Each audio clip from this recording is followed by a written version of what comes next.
to after, and I know that folks will continue to join us as we go on. And I am going to, this will be recorded as well. So good afternoon, everybody. My name is Carrie Naoni, and I'm the Executive Director of TIE Oregon. Thank you all for being here today. I'm really looking forward to this discussion. We've been having kind of a break from our COVID series, but we're back because there's still a lot of recovery to be had. And I think this particular topic is going to be fantastic for us as we start thinking about how to navigate through the holiday season amongst a pandemic and possibly not being able to spend the time that we treasure with our families. So I'm looking really forward to this. I do want to thank all of our sponsors. TIE Oregon would not be possible without the folks that you see on the screen. So if you are looking for an attorney or a financial resource or a place to work, please take note of the individual companies that you see on this screen. Again, TIE Oregon would not be possible without the support of these service providers. Our MC for this for today is Brigitte Pinueski. She is an MD. She's also a board member and charter member of TIE Oregon. Like I had mentioned, we will have this as a recording, and if you have questions, we will be taking questions via the chat box. There is the Q&A box available as well, but we prefer that you use the chat box. And with that, I'm going to turn it over to Brigitte, and she will introduce our speaker, and we'll get started. Thanks, everybody. Hello, everyone. So glad you could join us today. I'm very excited to introduce Dr. Bal Pawa. Dr. Pawa and I go back many years. We began our professional careers around the same time in the same place, focused on reproductive health for women. And we really enjoyed covering for each other. If Bal was out of town, I would do her deliveries. If I was out of town, Dr. Pawa would do my deliveries. And it's been a great friendship as well as a great professional relationship. Recently, I was so excited to learn about her new book. Found it amazingly helpful and one that I seriously recommend. So very excited to have her share her experiences, her knowledge, and her expertise with us here at TIE. Go ahead, Bal. Hi, everyone. Thanks, Bea. Thanks, Carrie, for organizing this and inviting me. It's a pleasure to be here. We all know about COVID-19 and we're sick and tired of hearing about COVID-19. There's certainly a pandemic that's gripped us and brought us to our knees. But what I'm seeing, aside from the economic fallout and all the other things that happen, are the mental and physical signs from the pandemic of fear and uncertainty. And I've spoken to audiences in Britain and in USA and of course across Canada, and we're all sailing through this storm. We're all in the same storm. We're just in different boats. And I thought what we could do today is just go a little bit deeper and find that internal locus of control, because so much out there is beyond our control. We don't know when the vaccine is going to be available, how this virus is going to pan out, but there's a lot that we can control. And today you'll find out a bit more about all of that. So I have to just figure out how to share my screen again, because at the bottom, the green. Yeah, so this is where they say that you cannot start screen share while the other participant is sharing. So somebody has to turn off the other one. That's Carrie. That's me. Yeah, that's me. I got it. Oh, there we go. Okay, great. Here we go. So without further ado, so let me just bring that up and share. Okay.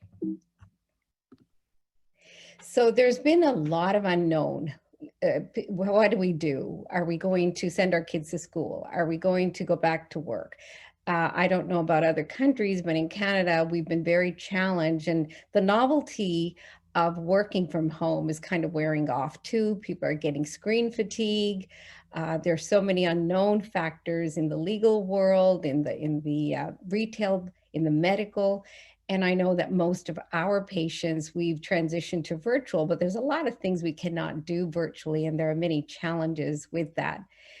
And so what we do know is that stress is a huge factor, and stress plays a large role in the immune system as well. So today, when all of you finish listening to this, I hope that you figure out what stress is, and then how does fear and uncertainty fall into the same pathway as the stress response. And the big take home message is learn a little bit about your nervous system, how you can regulate it, how it's defaulted to fight or flight, and how you can shift it to the other area where it's rest and repair, and hopefully heal your body and improve your immune system as well. So at the end, you've got more armor, mind armor, to pandemic proof your health. And I'm a pharmacist and a physician, as Bea and I started in medicine together. The only difference is our paths veered off because I ended up being a patient as a physician. And through my car accident, navigating the medical system, I came upon a lot of research about the nervous system at the Harvard Mind Body Institute. And that's some of the research that I'm going to share with you today. So I just wanted to start with a little case study. So this is Mike, and Mike is really athletic. He's worked really hard, and he's got a great startup company, but he's been under a lot of pressure lately, tons of workload, and then unknown future of where they're going, what's happening financially. The company is in a little bit of financial trouble. And then his relationship is not going that well. And for the past 3 months, he noticed that he's having gut issues, some heartburn. His heart was racing, and then he couldn't control it. And then he's having a lot of insomnia.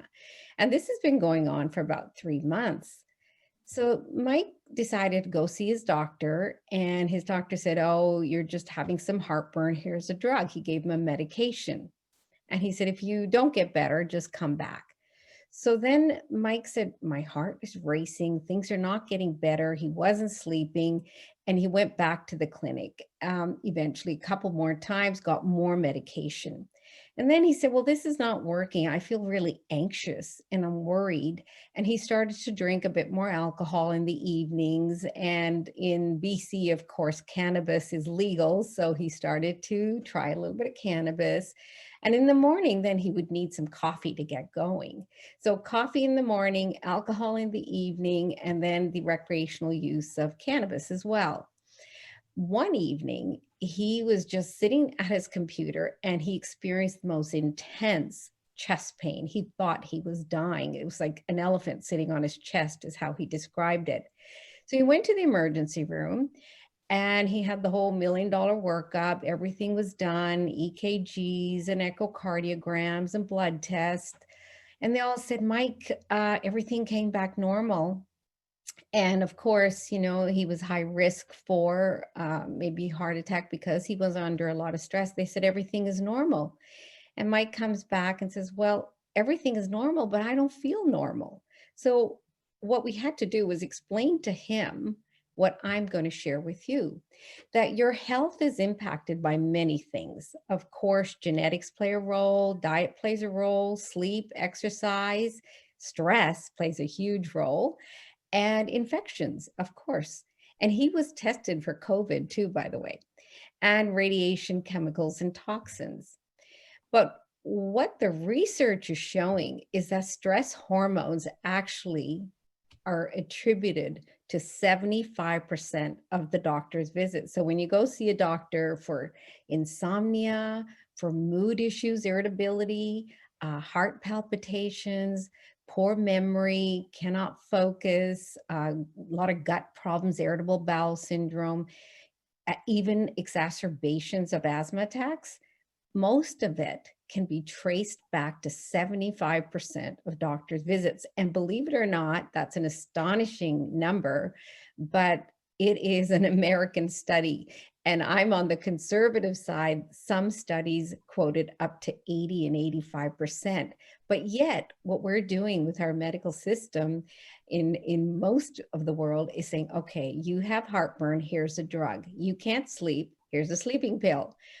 You're having migraines, here's a painkiller. So we're not really going back to fix what's broken. We're rather just throwing a pill at every ill. So this is called an intervention model. And what I realize is that after 30 years of practice, we really have to give people back some tools to focus on prevention and realize the power that they have within. So we have to start our discussion by discussing what is the fight flight response, because it is innate. We don't have to think about it. Stress is automatic. So it was built into our body for millions of years now, and it was designed for us to run away from external dangers such as a saber-toothed tiger. So you see a tiger, and within seconds, your body could rev itself up with cortisol and adrenaline, and you would run and get away from the predator. And that's great. That worked really well. We survived as a species. We've done extremely well.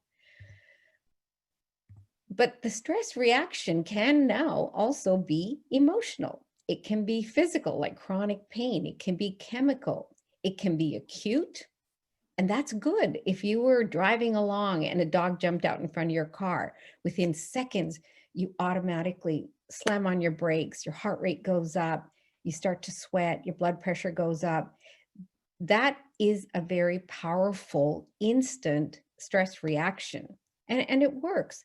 But imagine if you lived like that all the time. Just imagine if your body was revved up with the motor just revving up on high speed all the time. Something's got to give.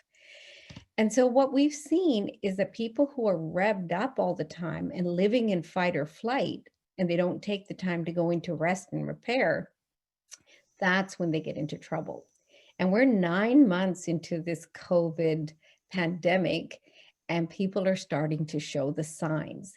In Canada, and I don't know, I think it's even higher in the US, but in Canada, the prescriptions for antidepressants, anti-anxiety, and sleeping pills have gone up by 30 to 40%. And so instead of, reaching for more pills, I made it my mission to try and teach people some skills that they can learn how to regulate their stress reaction, because cortisol and adrenaline were not meant to be on all the time. So what I refer to here, covert and overt stress, those are things that when someone's overtly stressed, you know it because you see some external factors such as financial loss or their relationship loss or some big external factor that others can observe. Covert stress is a big one. A lot of men especially do not talk about their stress, but they're living with this fear of failure, fear of rejection, fear of losing their business, fear of loss.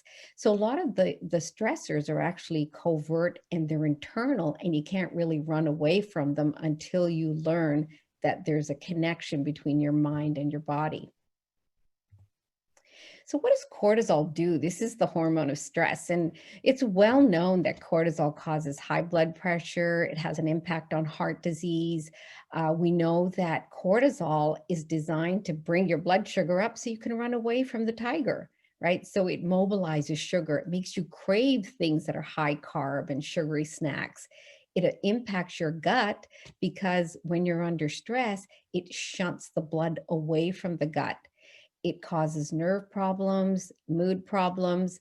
And then what we're going to talk about today, because we don't have time to go into all of these areas, but is a weakened immune system. So here we are talking all about COVID. It just makes sense. Instead of looking at controlling COVID from the outside, we should also look at the internal environment and how that impacts our immune system. So with Mike, what was happening was his anxiety level was elevated. He was escalating to the point of insomnia, panic attacks. His stress load was huge. It impacted his sleep. So sleep deprivation feeds into more problems. He eventually started seeing gut issues. And the gut is very connected to the immune system, as you're going to see a little bit later. And then serotonin is manufactured in the gut as well. So his mood issues, which made his anxiety level even worse. So around and around, Mike was just going into a vicious cycle of stress.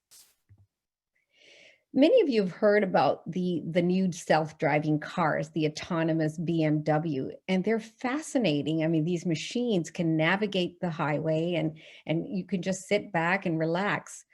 Well, they're having some issues with the autonomous driving cars. But what I wanted to show you is that this autonomous self-driving system exists in our body, and it's called the autonomic nervous system.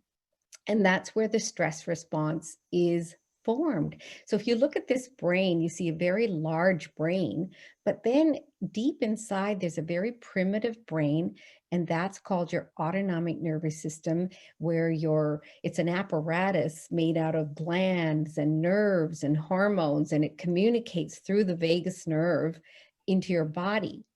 Now, what's really interesting, I find this fascinating, is that our brain, if we compare it with the brain of a Neanderthal man millions of years ago, their brain, the frontal part of the brain was very small. But if you look at the brain size, the prefrontal cortex, where we make our decisions, the big brain, that is highly evolved. I mean, look at what we can do. We're putting man on the moon.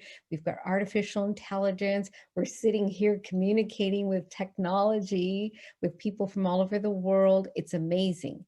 But what has not evolved and has not changed from hundreds of thousands of years ago is our primitive brain, which is where the stress system is formed. So our primitive brain is still processing information in a very, very basic manner. It's going to be either fear or trust. It's going to be brakes or gas. So this little motor, the autonomic nervous system, is only going to respond one of two ways, gas or brakes. And at every minute, your mind is sending signals to your brain, which is linked to this system. So you have to be really careful how you process information, because every minute, this little apparatus is feeding into your stress pathway or your rest and repair pathway. And from my experience, what I've seen right now, most people are feeding they're pressing on the gas. So the gas is on, and they're living with a lot of cortisol and adrenaline. So this is very complicated, but just know that there's one side called the sympathetic nervous system and another side called the parasympathetic. And your job is to make sure you stay more in the parasympathetic system. That's the brakes, the rest and repair. The other one is the gas. That's the one that revs up your body. Now, here is a really interesting piece. Psychoneuroimmunology is a new field of study, and my background is integrative medicine. And after B and I parted ways when she moved to the States, I spent a lot of time learning about integrative medicine. How does the body work as a unit? And in medicine right now, most of us are compartmentalizing things, but our body is this beautiful system. It's not just a sum of its parts. It works as a unit. And what psychoneuroimmunology refers to is your psychology, your thoughts are inextricably linked to your nervous system, which is your autonomic nervous system that I just showed you. And that is linked to the immune system. Now, the immune system is fascinating because it's been evolving. We've been living with bacteria and viruses for a very long time. And it's called the floating brain because it's very intelligent. It talks to each other. So now we're seeing the role of stress on the nervous system and how the nervous system then plays out in the immune system. And it's fascinating because we spent all our entire sort of medical careers looking at immune system from the outside. We're saying, well, viruses and bacteria, but what about our immune system on the inside? How do we make it more robust? How do we make it support all the new viruses and bacteria that we're exposed to? Because surely our body must have the capacity to deal with outside external forces. So it's really interesting when you look at the history of viruses. I mean, they preceded human form by millions of years. And it's not new that animal viruses can jump to humans. If you look at chickenpox, for example, it started in birds, and swine flu and mad cow disease. So many viruses are hosted by other animals and can jump to humans. So with COVID-19, the theory is that it was a bat, and then it went to an animal called pangolin, and then it jumped to humans. And from humans, this virus is very contagious through our aerosol, through our spray from our mouth. But not all viruses are spread like that. Some viruses are spread by the fecal route, like hepatitis A, or through this broken skin, like HIV or hepatitis B. So viruses contain this genetic code, and then they find a nice, lovely, warm host and start to grow.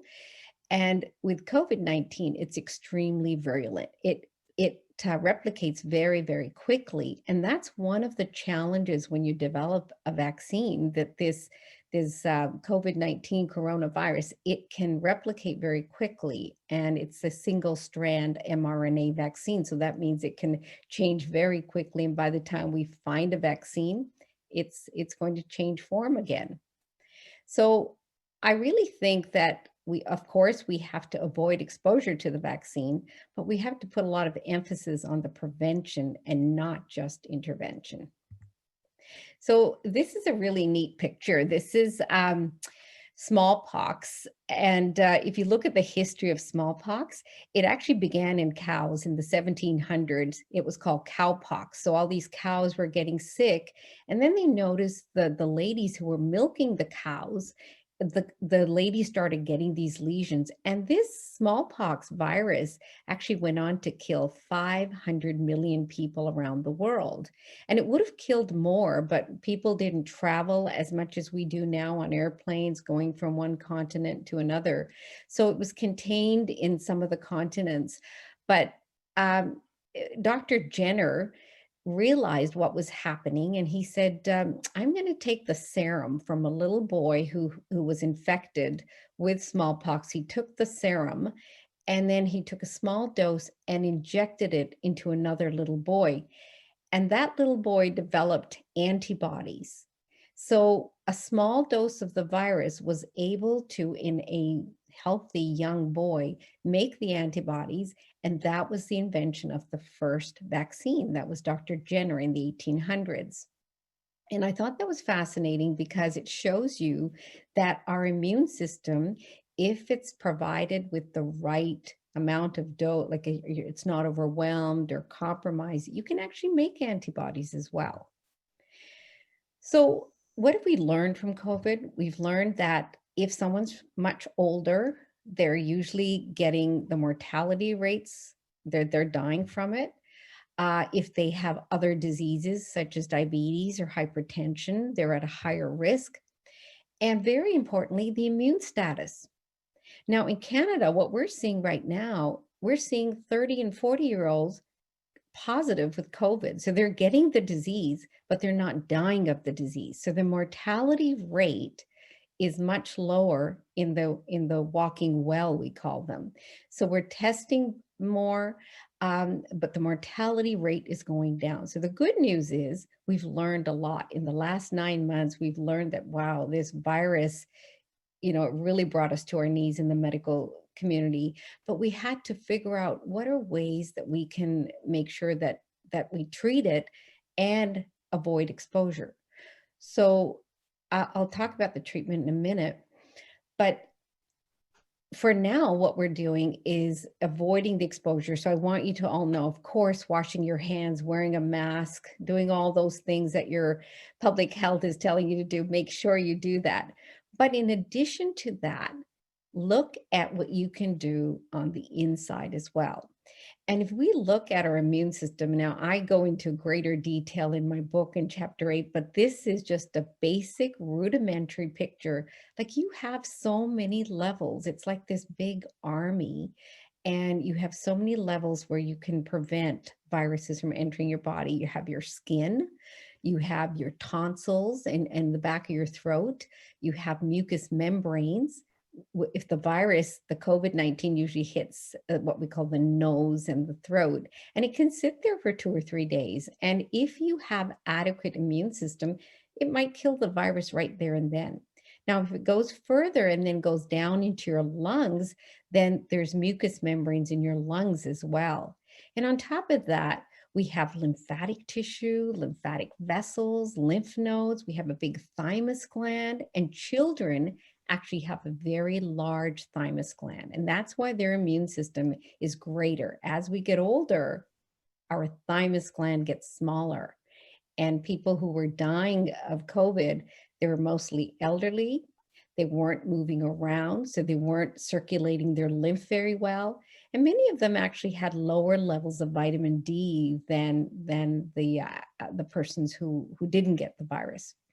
Now, going through all of this, you look at the skin, the bone marrow, and the spleen. These are all stations that are located in your body that are designed to deal with viruses, specifically antivirals.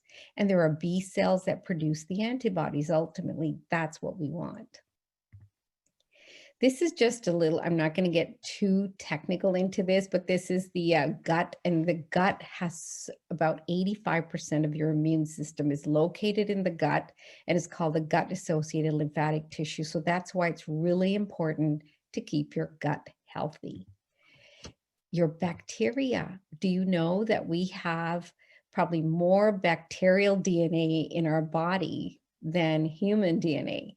So it's really important to keep your gut healthy. So eating foods with probiotics and eating lots of fiber. And most of our bacteria is acquired as we're born through the birth canal.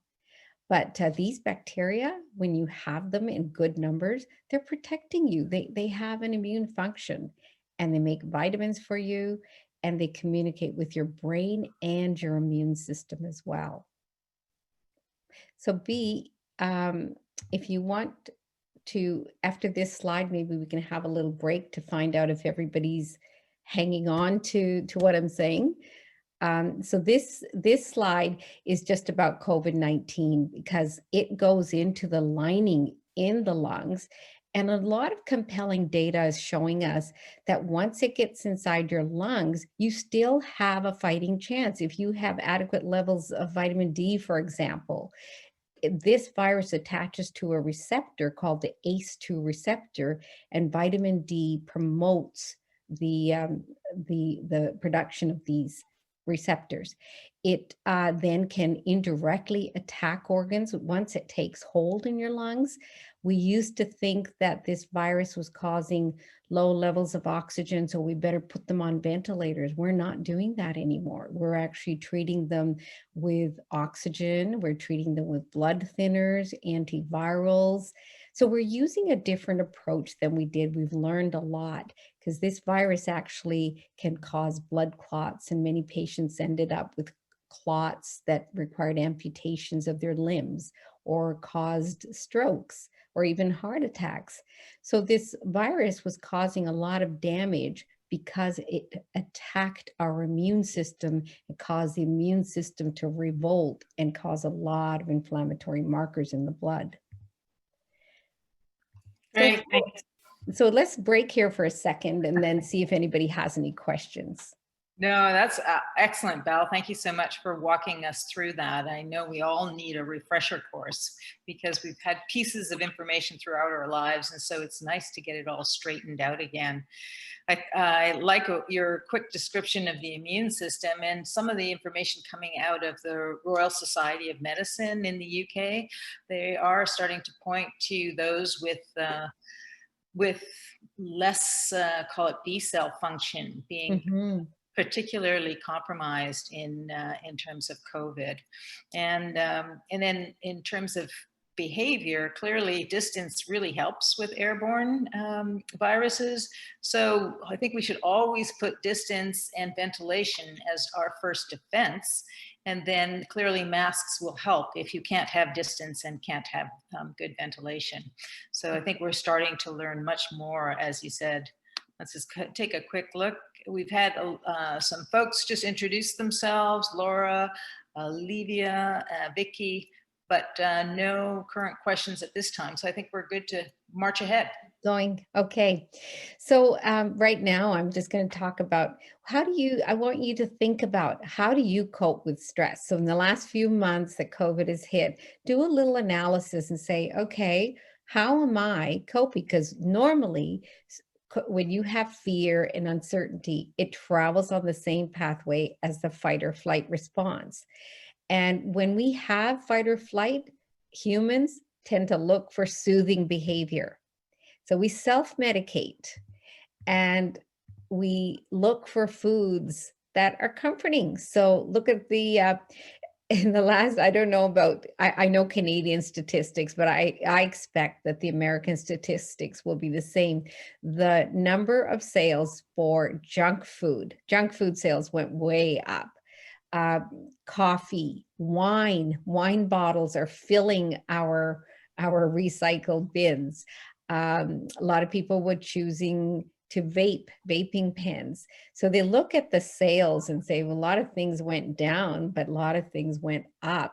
And marijuana use definitely increased as well. So that's called soothing behavior. When human beings, we're not that different from lab rats, actually, B. So when you stress out a lab rat, they will eat more. And human beings are not that different. So when you have a stressed out mind, you will choose different foods. And we've done studies, and studies have shown that somebody who was highly stressed walks into a cafeteria and they see what he piles up on his tray. And then they watch someone who had a really calm, mindful, grounded approach and walks into a cafeteria and what they choose. And then they put them into different situations.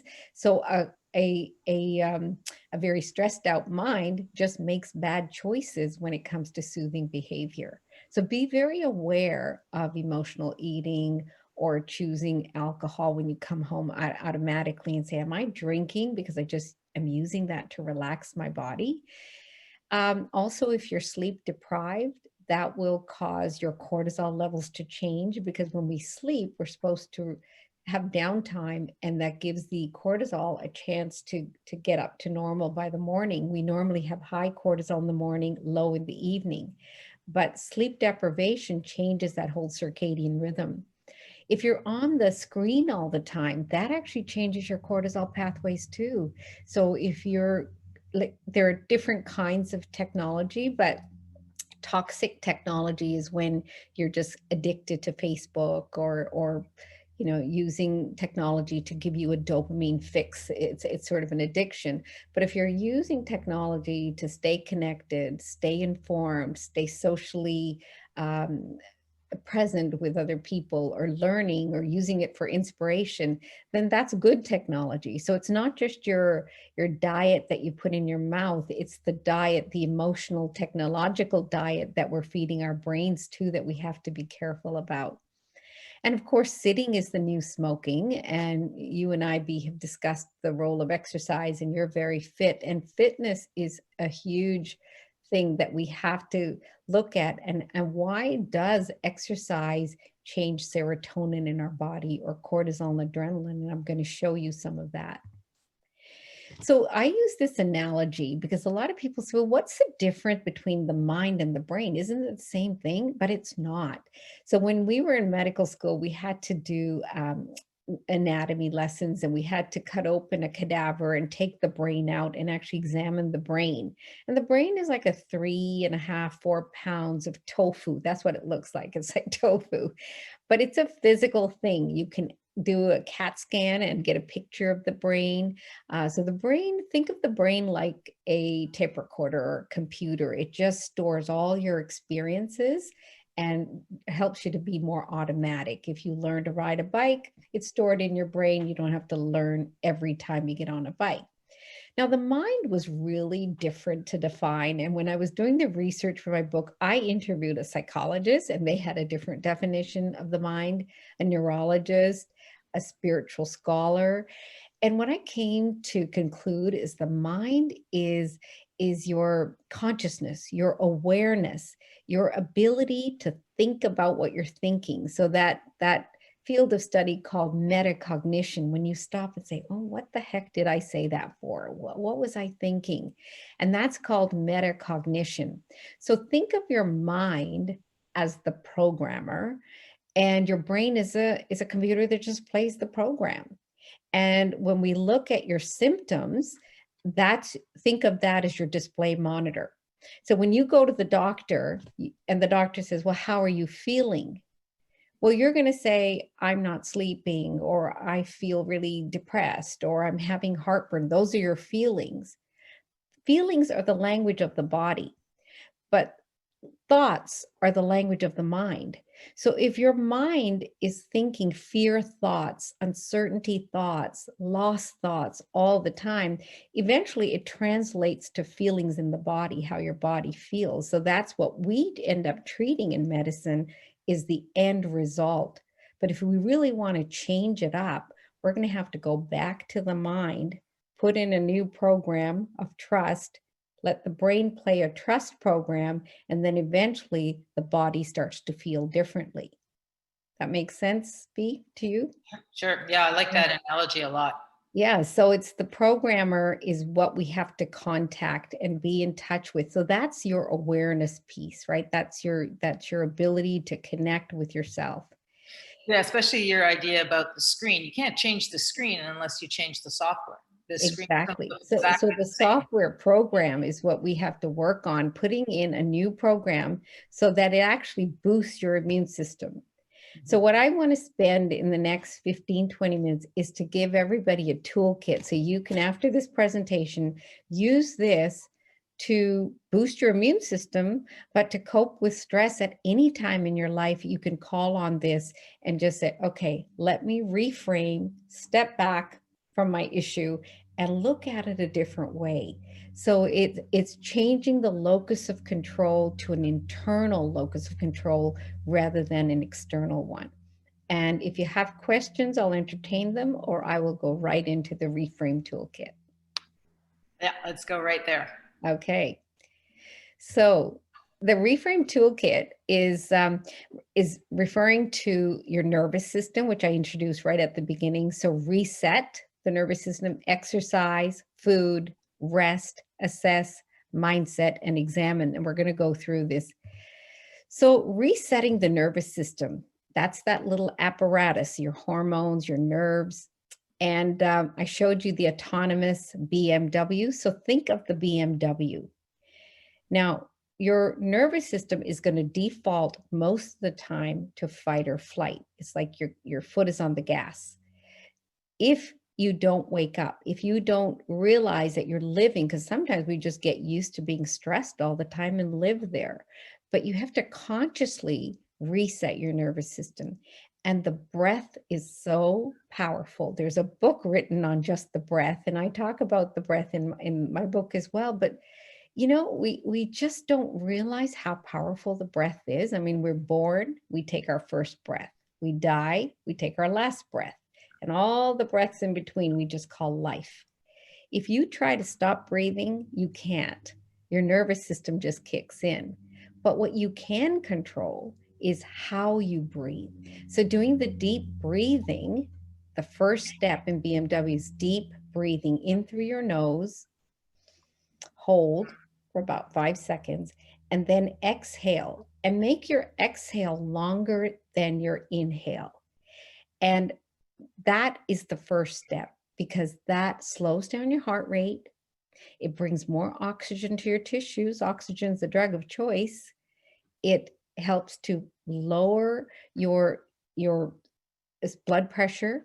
So we all wear these Fitbits, and what the Fitbit is actually measuring is some parts of your autonomic nervous system, your heart rate. Some can measure sweat, some can measure, I think in the future they'll have a wearable device that will measure all your autonomic nervous system, and hopefully we'll even have a device that can put it out of fight or flight into rest and repair within just a couple of buttons.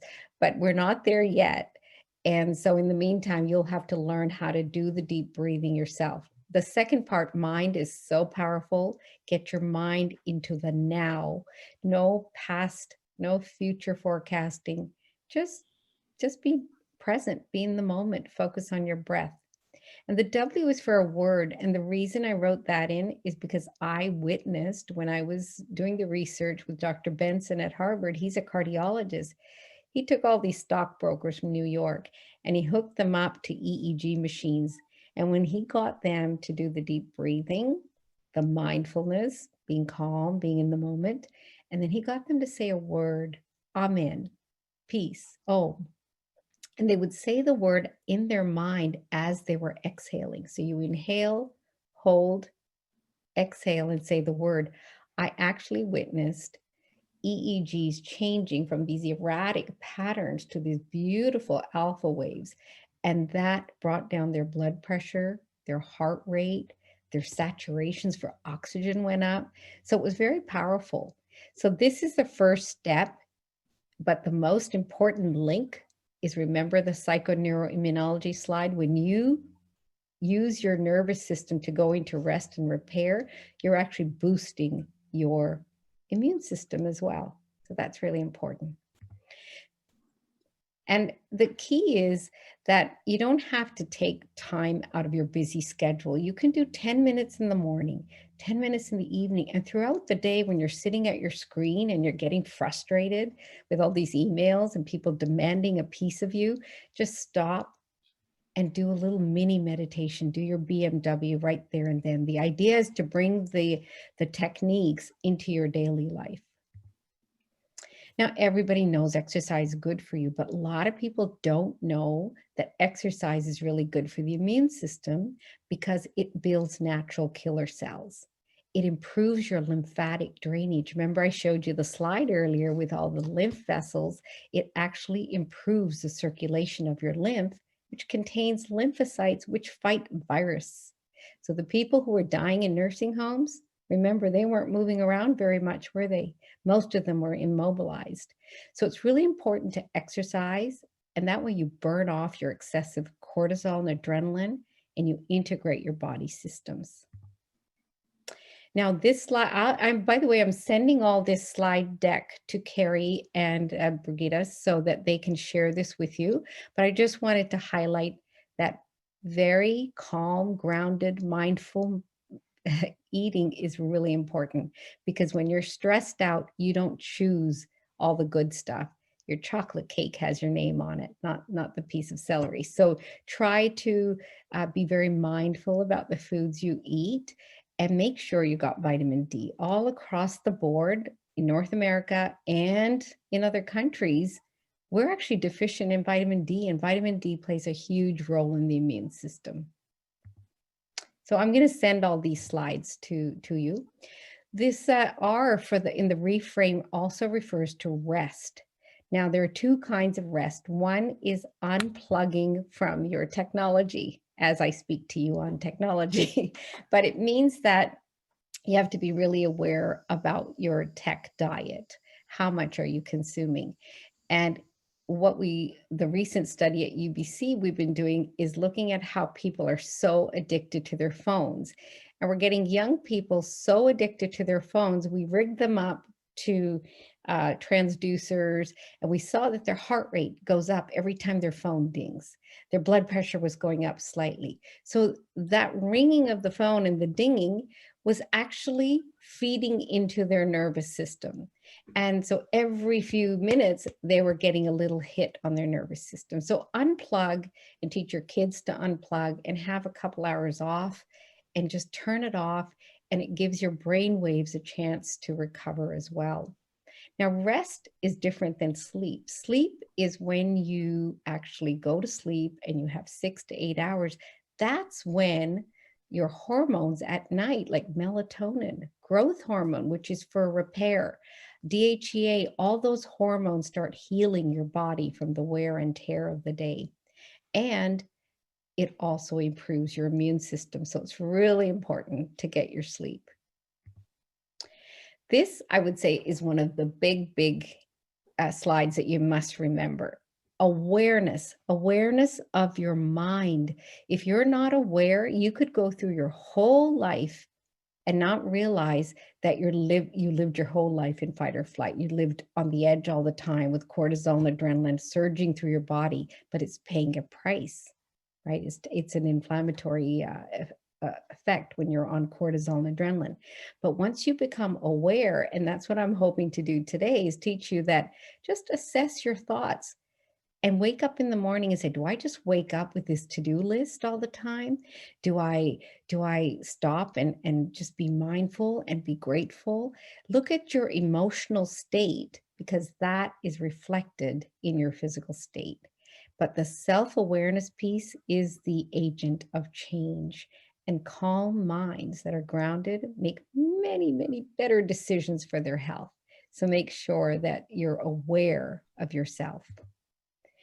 Lots of news coverage. You have a choice what you listen to and when you listen to it. So you have choices. Just be aware of what's going on in your external environment and make sure you keep your internal environment neutral. So you get to gauge what comes in.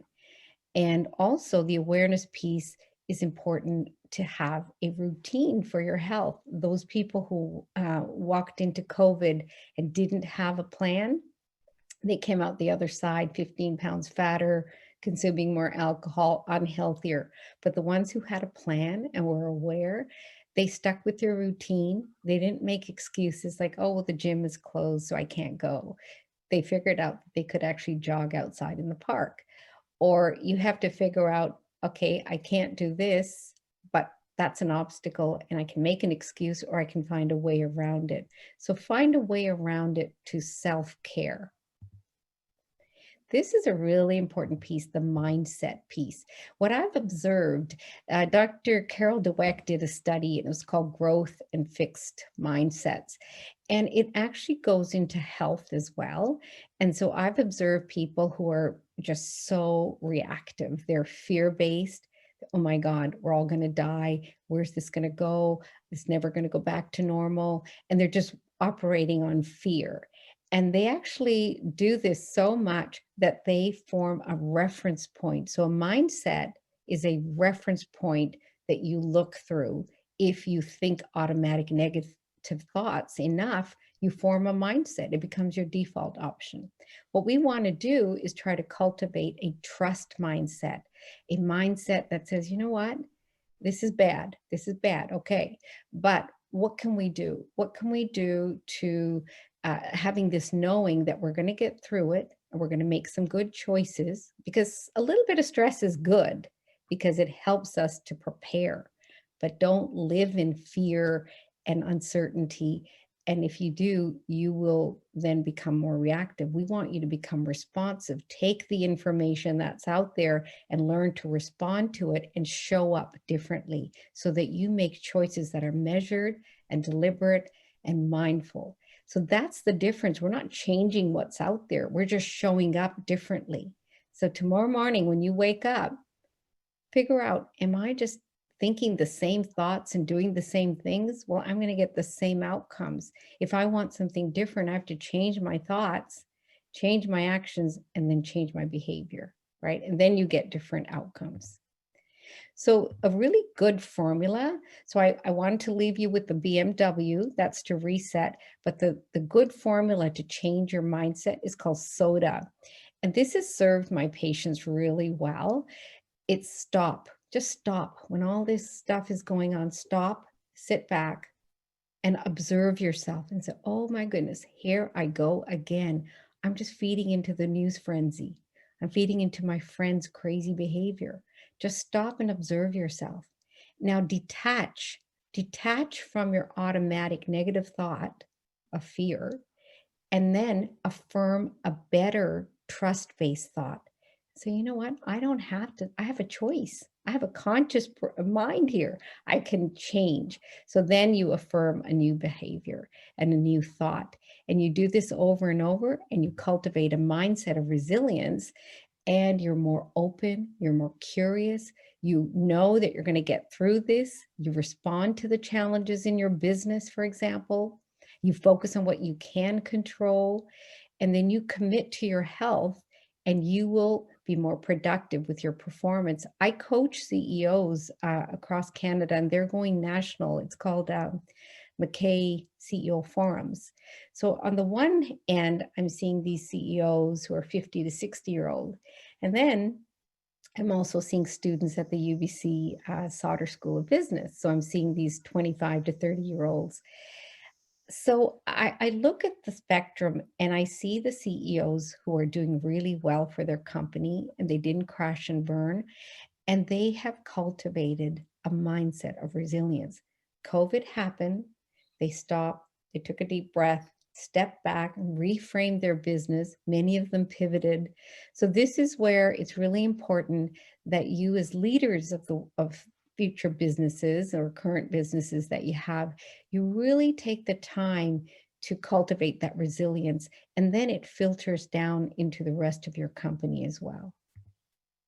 The last D in reframe is important because I want you to go to your doctor. It's not that you don't need doctors anymore. You are your best doctor when it comes to your mind. You know your mind the best. You know how you show up when you react. But if your symptoms are severe and you're having panic attacks and your blood pressure's up, please go see your doctor.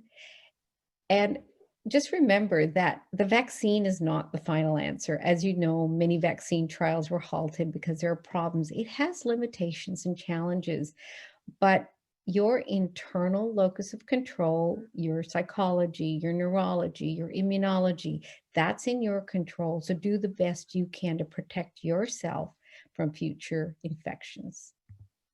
So remember the REFRAME Toolkit. And for all of you business people out there, you have nothing unless you have your health.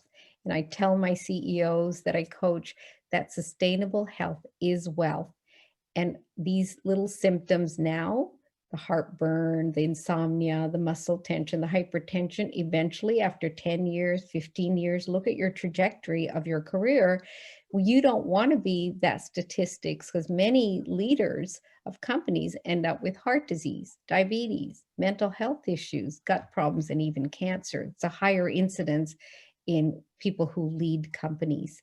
So look at the trajectory of your career, but focus on your health because that is your best asset. So invest in that.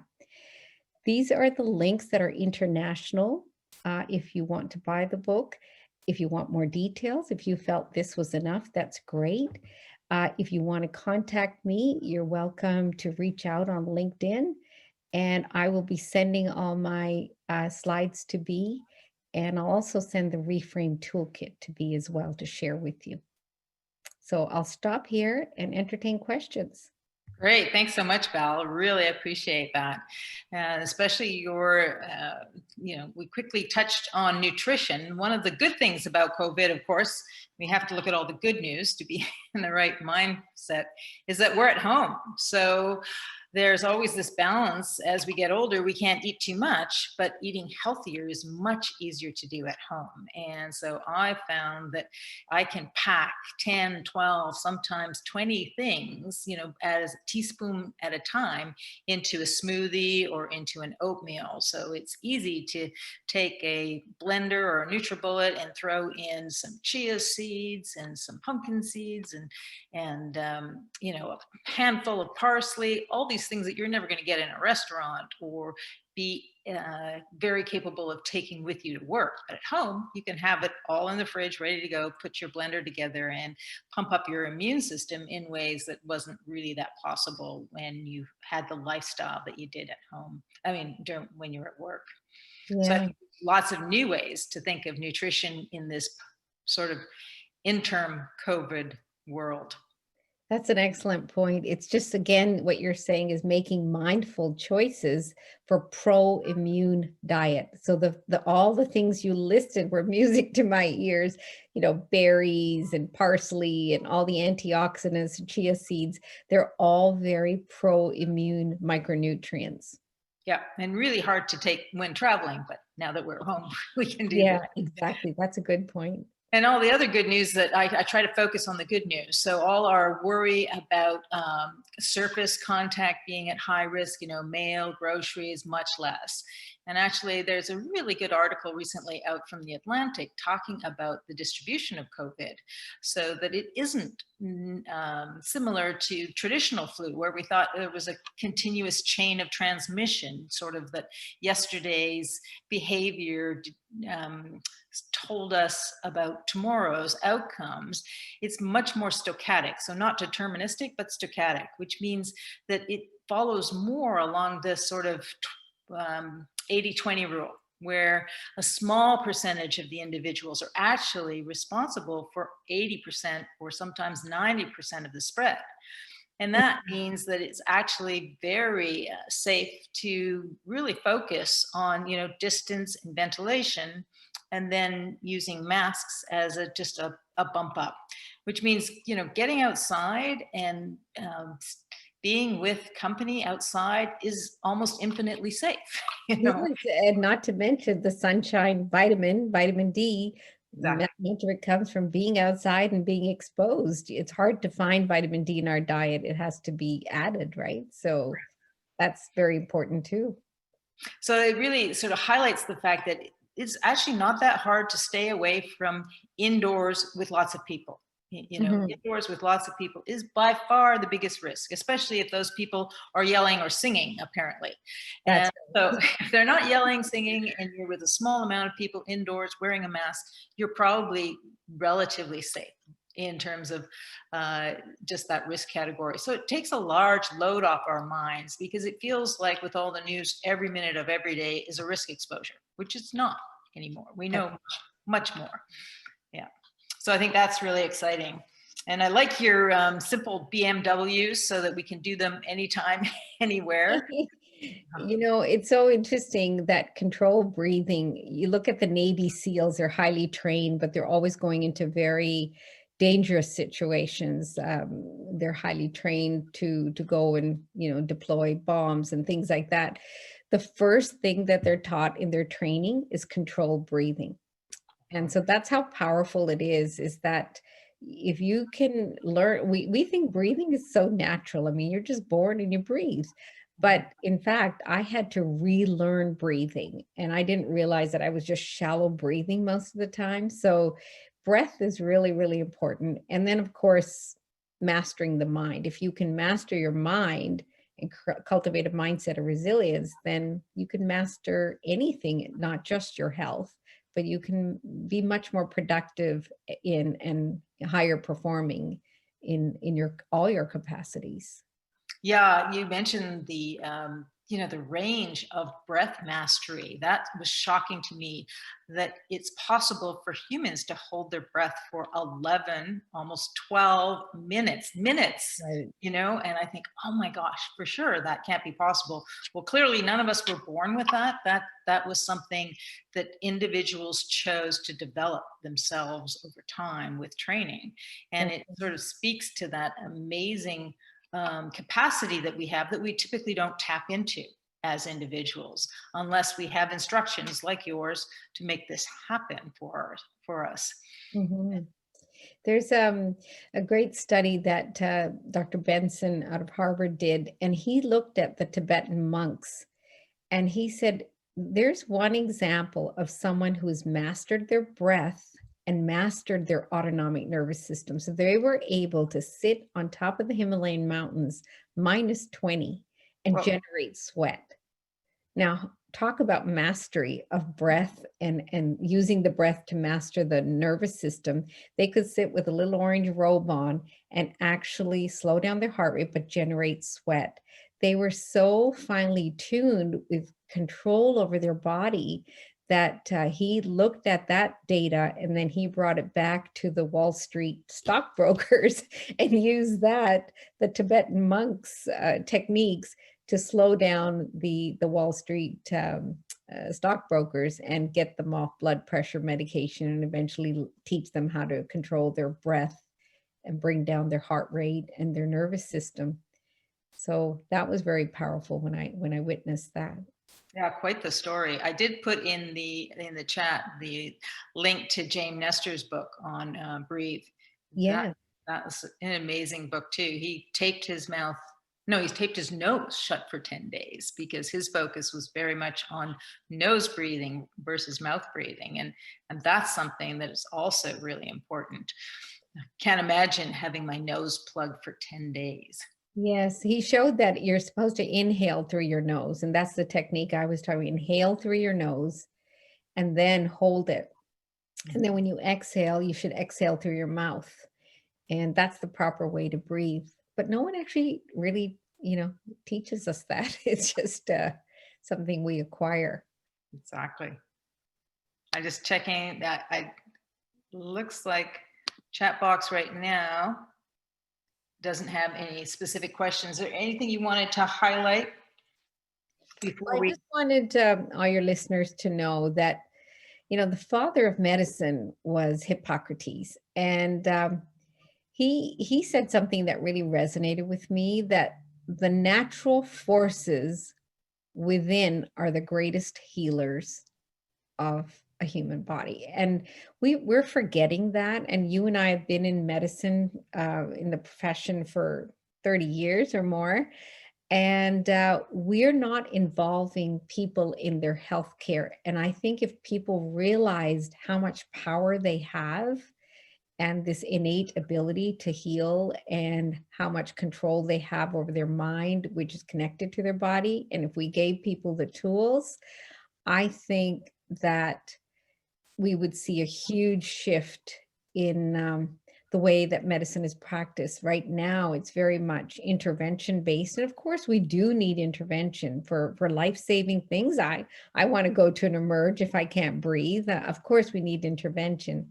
But we're throwing a lot of intervention of surgery and medication to people when they could have prevented, or they can still use prevention. And that's where I want to focus, is that giving people back the power to reclaim their health, take back control, and really exercise some good choices in the way that you choose your food or choose your activity. You have so much more control over your health than you realize. Yeah, and interestingly, none of that seemed to be part of our medical training.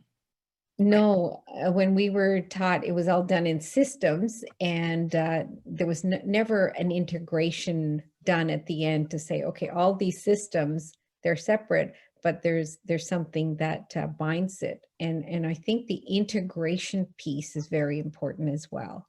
Mm-hmm. Exactly. Mm-hmm. Going to the root cause, fix what's broken, rather than just short-term pills and potions to throw at it. Right. Very, very little effectiveness and a lot more side effects when we just use that route. That's right. Yeah. So this is the one I'm going to email to you if people want it. I don't know if you can see it. Mm-hmm. Yep, we can see that. So Great. I will email that to you if your listeners want that as well, and that would be a good resource. Yeah, so if there's no other questions, I'm happy to talk about, what other things, like such as the gut brain connection, or other, sleep things. There's a lot of people coming in with sleep issues right now. Are you seeing that over there in Portland? Are you seeing a lot of people with Yeah, especially given the fact that mental health? we're stuck in sometimes situations that aren't good for sleep, right? Given COVID, there's some overcrowding, and some, folks that are typically spending time away from each other are now always together every day, day in, day out. Yeah. Yeah. I think that if we don't do something now, this COVID crisis right now is not going to end anytime soon. I'm not sure what you guys are predicting down there, but here we're thinking 2022.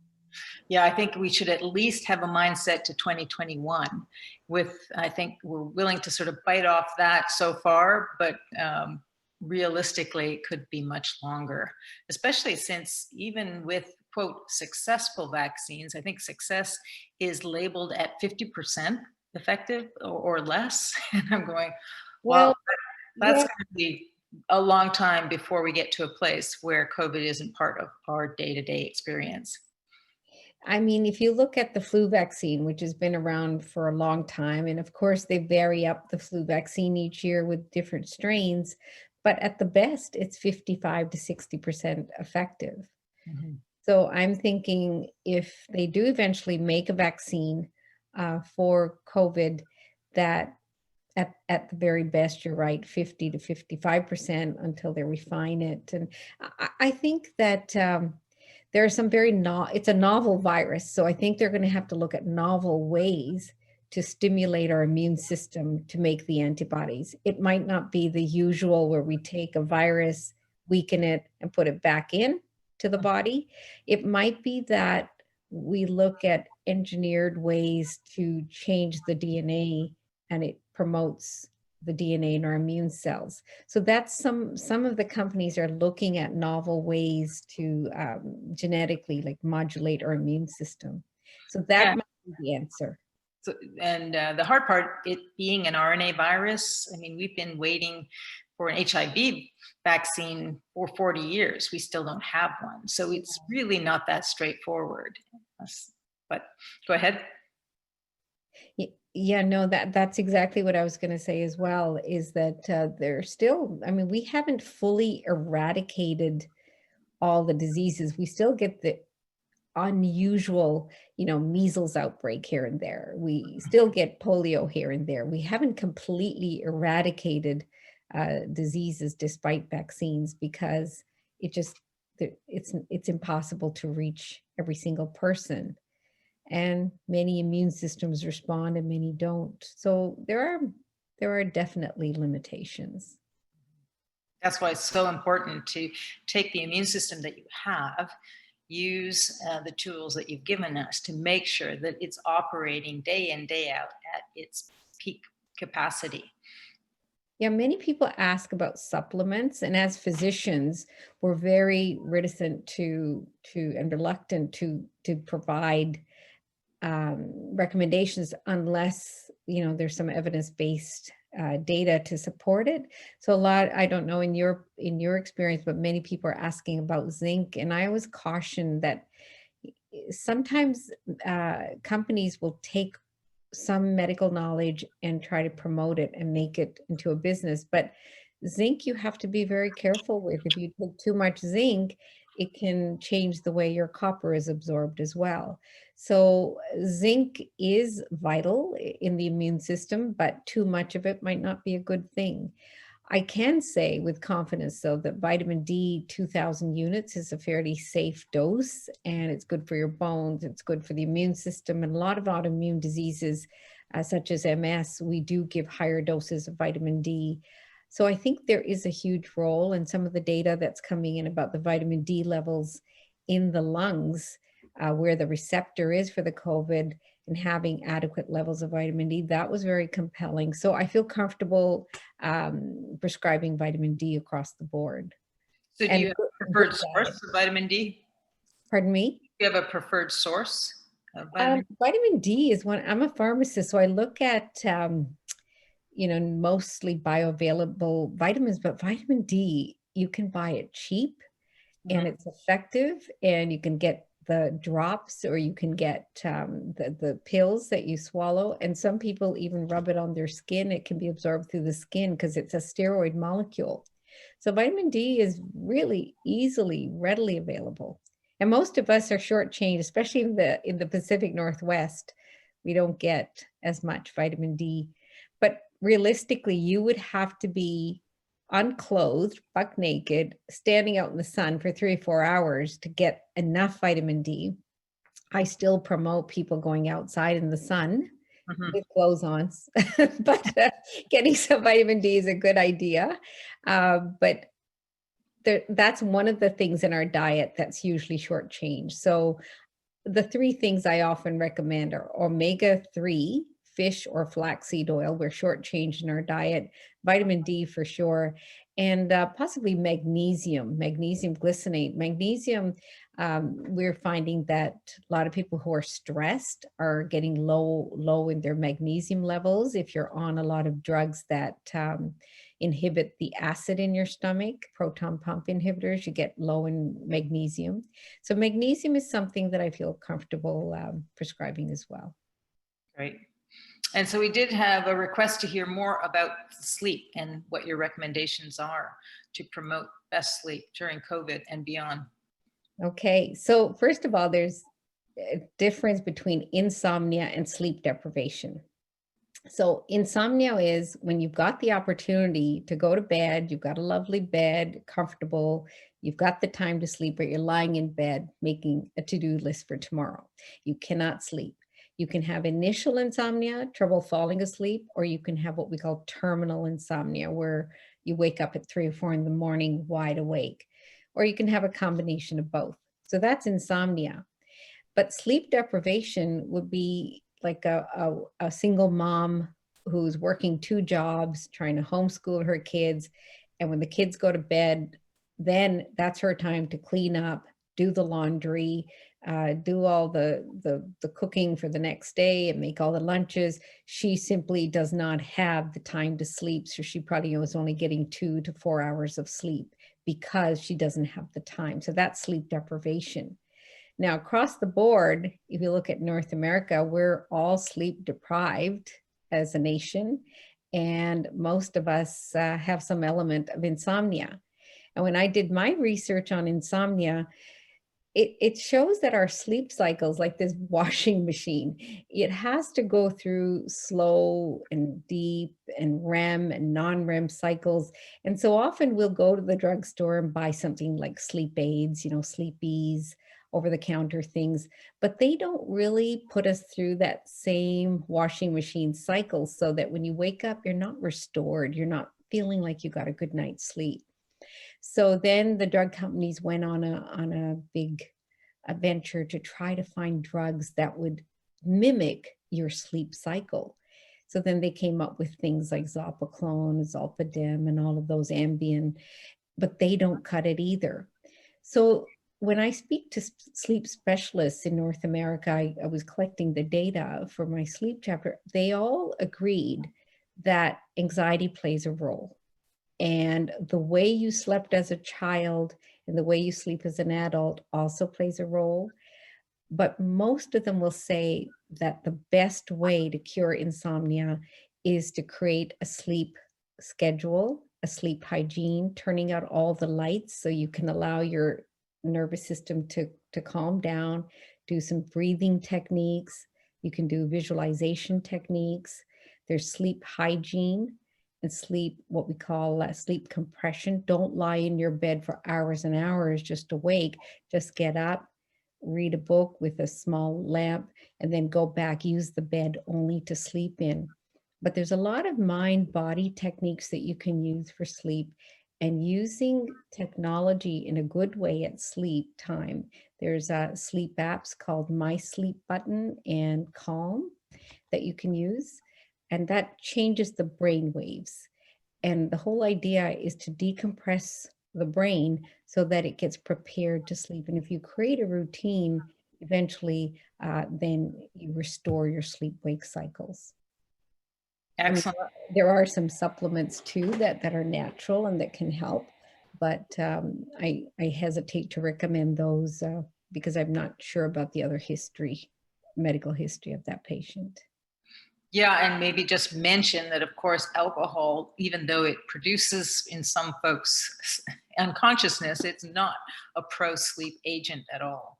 And yeah, we talked about how alcohol use has gone up during COVID. They're using it to soothe and calm you down, but it has the actual opposite effect. It can be a stimulant to sleep, actually.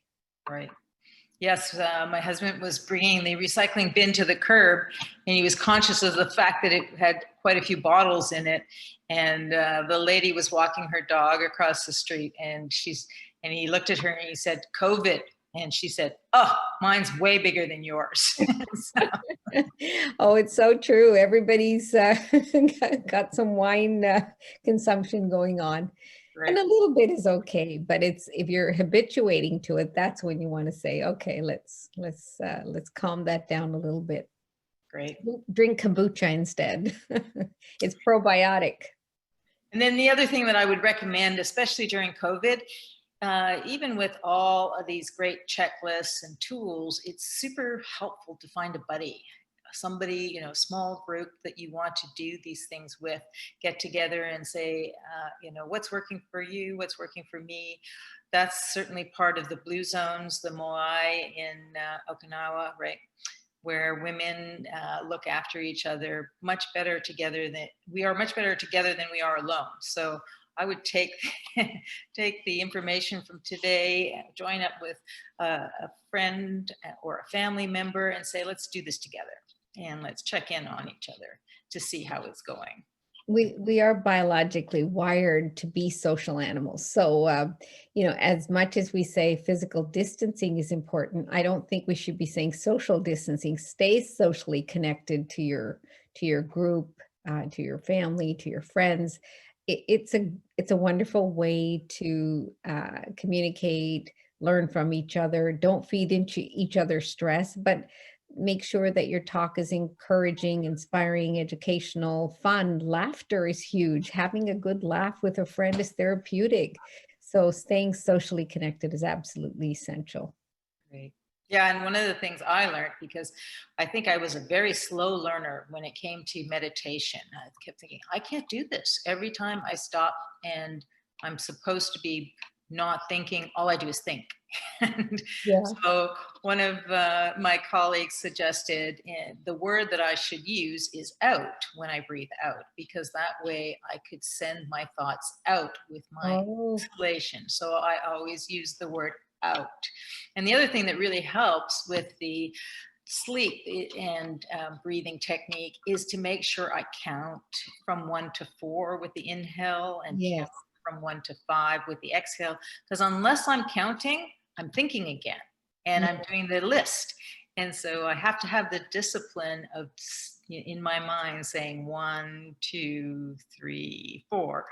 And that's what breaks the cycle of going back to thinking. So these sort of tiny pieces are actually what were absolutely needed for me to be at all successful, because I kept trying to do the right stuff, but my brain would still go back to figuring out what's on the list for tomorrow and what else do I need to remember. So turning the brain on can be hard. Our mind is so active. I mean, 60,000 thoughts a day. And if you start analyzing those thoughts, many of them are the same thoughts from yesterday. So we actually, our tape recorder, our brain keeps on playing the same old tapes. And so it's really a consciousness to kind of just say, okay, I'm just going to go into my breath. I'm going to go into my body and just go quiet. It takes a bit of practice. And some people whose mind is constantly thought, have a hard time. And what I find, like you had a good hint, but another one is to hold something in their hand. And wherever your mind goes, your energy flows. So if you hold a rock, a beautiful smooth rock in your hand, and you close your eyes and you say it's so smooth and it's ridged on this side, smooth on this side, it feels cold, and you use the senses in your hand to touch a piece of fur or a rock, it diverts the attention. So wherever your attention goes, energy flows. Then you can calm down and then use the breathing techniques. So that often helps to take the brain out of its crazy monkey brain and into what we call a monk brain. Yeah, I feel like there's a big gap between our brains and the monk brain. Yeah, it's a big gap, but that's what we're striving to, right? Exactly. Yeah. Super.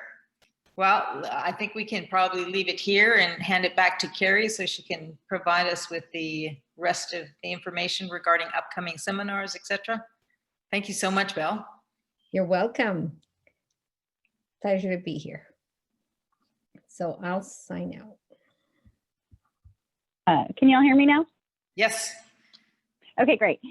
Thank you so much. That was so informative, and I just really enjoyed all the tools that you provided to us and the reminders around self-care and checking in with our loved ones, and just the breathing techniques alone. I was sitting here with my camera off doing some breathing exercises and listening, so thank you so much for all of the great reminders. And then just a few things that are coming up within TIE. The application deadline for Pitch Oregon has been extended to this Friday, October 23rd. The actual pitch competition takes place on December 1st. So please, if you are a concept or seed stage company and would like to pitch, we'll have a full slate of folks obviously participating virtually, but we'll have lots of investors and mentors in the room.